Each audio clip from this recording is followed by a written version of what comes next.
Hi, my teammate Annie and I just create a project, so let me introduce first.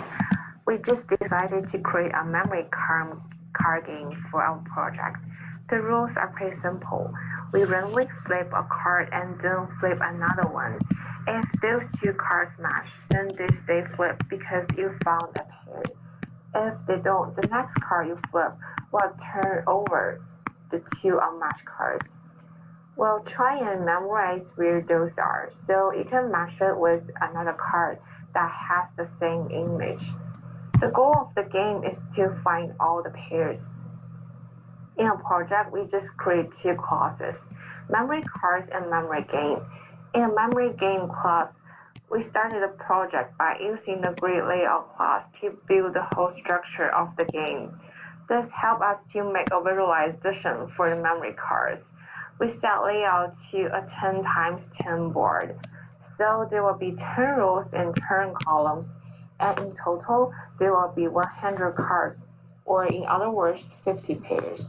Then we create an array of length 100 to represent all the cards in the board. Each card had an ID, which determined the image it will hold. The IDs were assigned to each memory card randomly, and there can only be 10 cards with the same number, chosen from 0 to 9. The hardest part of implementing this game was making sure that there was the right amount of each number in the board, so we created a 2D array called ID board to keep track of the random numbers already used, ensuring that we didn't overuse that ID, like accidentally setting 15 memory cards with an ID of 8, which means one of them won't have another card to match up with. In the memory cards class, we added the functionality of the game in it, and when a player clicks on the grid, it will trigger the action performed method. In the method, there are 10 cases that can happen because there are 10 images that the card can be set to, which depends on the ID. And once the second card is picked, the method checks if the ID was equal to the previous card.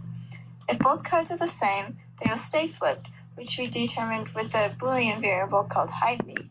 Once we get to the end of the game and all the cards have been flipped, the player then has the choice to start again by clicking anywhere on the board. The board is then reset in the memory game class and everything is hidden again.